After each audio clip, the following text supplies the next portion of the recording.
ان کا منبع ایک ہے state bank of Pakistan, report اسی کو کرنی ہوتی ہے, کوئی اور نام دے کے اسلامک ٹچ لگا کے 25 سے 30% اس کو وصول کرتے ہیں, عوام کو الو بنا رہے ہیں. مولانا فضل الرحمان صاحب کو بہت جلدی یاد آ گیا چونکہ انہیں پچھلے 6-7 مہینے سے کوئی ہڈی نہیں ملی تھی. پارٹیاں بنا کے دے رہے ہیں, سوسائٹیاں بنا کے دے رہے ہیں اپنے بچوں کو, اور غریبوں کے بچوں کو یہ کہتے ہیں کہ حضور صلی اللہ علیہ وسلم تو کدو شریف کھانا پسند کرتے تھے, انہوں نے کبھی دمبا نہیں کھایا. لوگوں کے لیے انہوں نے اس کو جہنم بنایا ہوا ہے, خود یہاں پر عیاشیاں کر رہے ہیں. اس قوم کے حقیقی مسائل پر آواز نہ اٹھا رہا ہو تو وہ دوغلا ہے, وہ جھوٹا ہے, منافق ہے. ناظرین بات کریں گے اسلام کے نام پر عوام کو کس طرح لوٹ گھسوٹ کی جا رہی ہے. یہ سلسلہ کوئی 100 سال پرانا ہے کہ اسلام کے نام پہ ہماری جو اس خطے کی عوام ہے کیسے ان کو الو اور بیوقوف بنایا جا رہا ہے. اس کی بہت ساری مثالیں ہم نے پہلے بھی اپنے مختلف پروگرام کے اندر دی ہیں اور مختلف لوگوں کے پروگرام کے اندر ہم نے اپنی آراء سے بھی آگاہ کیا ہے. لیکن آج ہم اسپیشلی بات کریں گے اسلامک بینکنگ کے اوپر, جو کہ 2002 کے اندر شروع ہوئی. 19.5% پہ اسٹیٹ بینک آف پاکستان باقی بینکوں کو سود دیتا ہے, اور وہ بینک جو ہیں کمرشل بینکس وہ 20% سے لے کے 25% تک ریٹ پہ عوام الناس کو قرضہ دیتے ہیں. پھر طرف تماشا یہ دیکھیے کہ 2002 کے اندر مفتی تقی عثمانی کی رہنمائی کے اندر اسلامی بینکنگ کے نام پہ جو سود لیا جا رہا ہے وہ 20 سے 25% ہے. ناظرین بات کریں گے AK آزاد سے کہ وہ اس چیز کو کس نظر سے دیکھتے ہیں کہ ہمارے مولوی سر کس طرح سے عوام الناس کو بیوقوف بناتے ہیں اور لوگوں کو چونا لگاتے ہیں اور اپنی جیبیں گرم کرتے ہیں, اور پھر عوام کو یہ کہتے ہیں کہ یہ دنیا تو مومن کے لیے قید خانہ ہے اور منافقین کے لیے اور مشرکین کے لیے جنت ہے, حالانکہ خود جنت و زندگی میں رہ رہے ہیں. کیا کہیں گے؟ طلعت صاحب بہت شکریہ. فرسٹ ون تو ہمیں کسی پر تنقید کی بجائے اس طرح سے اس چیز کو انالیسس کرنا ہے تاکہ ہم زیادہ بہتر طریقے سے اسے سمجھ سکیں. وہ یہ ہے کہ کسی مولوی نے فتویٰ دیا یا نہیں دیا, ہم نے دیکھنا یہ ہے کہ ایک دودھ کی نہر بہ رہی ہے اور ایک شہد کی نہر ہے, ایک گندی غلاظت ہے. وہ تینوں نہروں کو جب جوڑا جائے گا تو وہ ایک ساری کی ساری غلاظت بہ جائے گی, ایک چیز. اب ان کا منبع اگر تینوں کا ایک ہوگا تو پھر ہم یہ بھی نہیں کہہ سکیں کہ یہ دودھ کی ہے, یہ شہد کی ہے, یہ ایسے ہے XYZ. اب مسئلہ یہ ہے کہ ان کا منبع ایک ہے state bank of Pakistan, report اسی کو کرنی ہوتی ہے, اسٹیٹ بینک نے سود کی ٹرم طے کرنی ہوتی ہے, باقی پرافٹ جاتا ہے. اب جیسا کہ آپ نے انٹرو میں ذکر کیا کہ اسلامک بینکاری میں جو سود کا انٹرسٹ ریٹ جو جسے ہم کہتے ہیں عام الفاظ میں, یہ اس کو XYZ کوئی اور نام دے کے اسلامک ٹچ لگا کے 25 سے 30% اس کو وصول کرتے ہیں, عوام کو الو بنا رہے ہیں, عوام کے ساتھ دغا کر رہے ہیں, عوام کے ساتھ فراڈ کر رہے ہیں. یہ میں نہیں کہہ رہا, یہ آپ کی سینڈ میں کہا گیا. طلعت صاحب سلیم مانڈی والا کا یہ بیان ہے کہ عوام کو لگایا جا رہا ہے, عوام کو تو فراڈ کیا جا رہا ہے. اور نیلے پہ دہلا یہ ہے کہ 1 سال پہلے اسلامی شریعہ بورڈ کا جو ڈیسیژن تھا, جو فیصلہ تھا, اس کے اوپر سارے بینک اکٹھے ہو کے یہ عدالت چلے گئے کہ بھئی یہ جو فیصلہ ہے نا اس پر نظر ثانی کی جائے اور ایسے ویسے ہمارے تو کاروبار ڈوب جائیں گے. ہر بینک نے آپ نے دیکھا ہوگا, MCB ہو, XYZ ہو, جتنے بھی بینک ہیں سب نے علیحدہ ایک اسلامک بینک اپنی برانچز بنا لی تھی. کیوں؟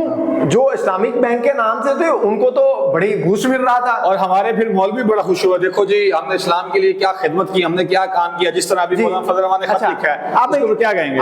اب اگلی میں ادھر ہی آ رہا ہوں. اب مولانا فضل الرحمان صاحب کو بہت جلدی یاد آ گیا چونکہ انہیں پچھلے 6-7 مہینے سے کوئی ہڈی نہیں ملی تھی, کوئی انہیں لالی پاپ نہیں ملا تھا. انہوں نے کہا چلیں جی عوام کو کچھ نیا راستہ دکھاتے ہیں, اور ایک پاپولیرٹی لینے کے لیے, ایک عوام میں ایک اپنی داد بٹھانے کے لیے. آپ کا خیال ہے کہ یہ لیٹر ان کا پاپولیرٹی اسٹنٹ ہے؟ اسٹنٹ ہے. اس کا اسٹنٹ میں اس لیے کہہ رہا ہوں کہ بھئی قاضی فائز عیسیٰ, اب آخری مہینہ تو ملاقاتوں کا ہوتا ہے, آخری مہینہ تو آپ کی اپنی پینشن ہو, اپنے بعد میں جو اپنے لائف انجوائے کرنی ہوتی ہے اس کے جو معاملات ہوتے ہیں وہ نمٹانے ہوتے ہیں. وہ قاضی فائز عیسیٰ صاحب تو اب ان میں مشغول ہو جائیں گے.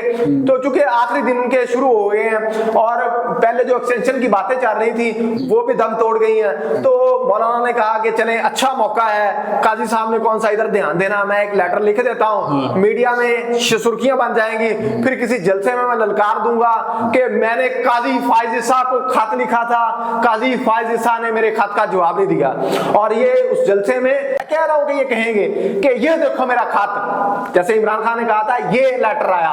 تو یہ اسی طرح کی پاپولیرٹی یا اس طرح کے سٹانٹ کرنا چاہتے ہیں جو کہ ایک نہایت ہی نازیبا اشکال سے ہیں. مفتی تقی عثمانی صاحب نے آپ کو پتا ہے کہ کس طرح سے عوام کو بیوقوف بنایا, عوام کو کس طرح سے پٹو ڈالا, اور مولانا فضل الرحمان صاحب اپنا حصہ کس طرح سے بٹورنا چاہ رہے ہیں. ایک اور بات اس سے تھوڑا سا ہٹ کے ہے، حالانکہ دونوں ہی ایک ہی پلیٹ میں کھانے والے ہیں، ان کے اکابرین ایک ہے، اپنا تاریخی تسلسل ایک گنواتے ہیں. سر یہ مجھے ایک بات بتائیں، ہمارے جتنے بھی ملا حضرات ہیں، جتنے بھی ہمارے فرقے ہیں، ان کے جو سربراہان ہیں 2-2 4-4 5-5 سارے 2.5 کروڑ سے لے کے 8-8 کروڑ روپے کی گاڑیوں میں بیٹھتے ہیں، مٹن دمبا کڑھائی ہرن کا گوشت کھانے سے علاوہ کھانے پینے کھاتے نہیں ہیں. میری بات سنیں، کھانے پینے پہ تنقید ہم نہیں کرنی چاہیے. میری بات سنیں، اسلامک ٹچ، اسلامک شہر سینٹر، اسلامک دہی بلے، اسلامک بینکری، ٹچ پر میری بات سنیں نا، مفتی تقی عثمانی وہ دے گا یا مولانا فضل الرحمان دے گا. سر میں یہ کہنا چاہ رہا ہوں کہ خود وہ اتنی لگژریس لائف سٹائل گزار رہے ہیں، اپنے بچوں کو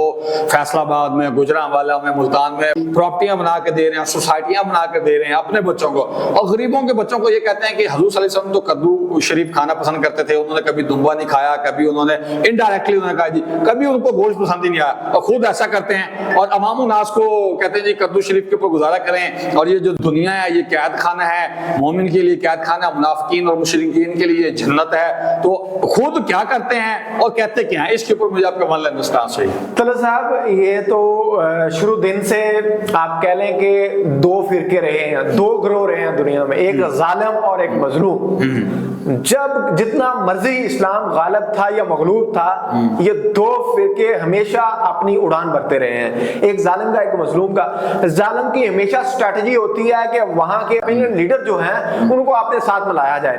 اب کیپٹلزم کے جو بادشاہ تھے، کیپٹلسٹ جو تھے، انہیں ضرورت تھی یہاں کے ملا کی. ملا ان کی گود میں بیٹھ گیا. اب ذری بات ہے جو ملا ان کے ساتھ بیٹھ گیا، ان کے ساتھ ایگریمنٹ کر لیا، جہاں سے مولوی نے ان کا ساتھ دیا، فتوے دیے اپنی اولادوں کو، وہاں سے جب پروفٹ آیا تو کیپٹلسٹ نے ان کی اولادوں کو نواز دیا. تو پھر دوسری طرف جو علماء تھے ان کو تھوڑا سا ڈاؤٹ ہوا، جیسے مولانا فضل الرحمان صاحب آپ اسٹینڈ کھیل رہے ہیں، انہیں ڈاؤٹ ہوا کہ یار ہمارا حصہ ہمیں کیوں نہیں مل رہا، یہ تقی عثمانی صاحب کو تو پورا حصہ مل گیا، اور اس طرح XYZ اور بھی جتنے بھی مولوی ہیں اس میں انوالو، ان کو تو حصہ مل گیا. مولانا فضل الرحمان صاحب نے جب یہ سارا مدعا دیکھا تو انہوں نے اس پر اسٹینڈ کھیلا کہ قاضی صاحب کے حوالے سے ہم چیزیں کر لیں گے. اور رہی بات جو آپ نے آخر میں پوائنٹ اٹھایا کہ یہ دنیا یہاں پر عام لوگوں کو تو دکھاتے ہیں کہ ایک جیل ہے، قید خانہ ہے، ایک آپ کہہ لیں کہ آپ کے لیے آزمائش ہے، تو لوگوں کے لیے انہوں نے اس کو جہنم بنایا ہوا ہے، خود یہاں پر عیاشیاں کر رہے ہیں. تو اس حوالے سے انہی کی طرف تو اشارہ ہے کہ جو کہتے ہیں وہ کرتے نہیں. اگر یہ آزمائش ہے تو پھر ان کے قول و فعل میں تضاد ہے. وہ کتنا بڑا کوئی نظریاتی ہو، وہ نظریے کے نام پر کتنا بڑا کوئی اپنا تاریخی تسلسل گنوانے والا ہو، کتاب کو، سنت کو، قرآن کو، اللہ کو بیچ میں لے کے آنے والا ہو، جب اس کے قول و فعل میں تضاد آ جائے، پھر وہ وقت کے تقاضوں کے مطابق اپنی چیزوں کو ڈسپلن میں نہ لے کے آ رہا ہو، اس قوم کی حقیقی مسائل پر آواز نہ اٹھا رہا ہو، تو وہ دوغلا ہے، وہ جھوٹا ہے، منافق ہے، اپنی دکانداری کر رہا ہے. یہی میں اس حوالے سے کہہ سکتا ہوں. جی آپ کا بہت شکریہ. ناظرین، یہ اسلامک بینکنگ کے اوپر جو چونا لگایا جا رہا تھا، ہم نے کوشش کی کہ ہم اس کے اوپر آپ کو فیکٹ اینڈ فگر دے سکیں. ناظرین کمنٹ باکس میں لازمی منشن کیجیے گا کہ ہمارے اوس پڑوس میں افغانستان، انڈیا، ایران، بنگلہ دیش کے اندر جو کہ سب کانٹیننٹ کا حصہ ہے، ادھر جو بینکنگ ہے، کون سی بینکنگ ہے، کمرشل بینکنگ اور اسلامک بینکنگ اگر ہے تو کیا انٹرسٹ ریٹ چل رہا ہے ٹریکٹرز کے اوپر، گاڑیوں کے اوپر، یہ اپنے کمنٹ باکس میں لازمی مینشن کرنا ہے تاکہ آپ لوگ بھی تھوڑا ریسرچ کرنے کے عادی ہوں. مجھے اجازت دیجیے، بہت شکریہ، اللہ حافظ.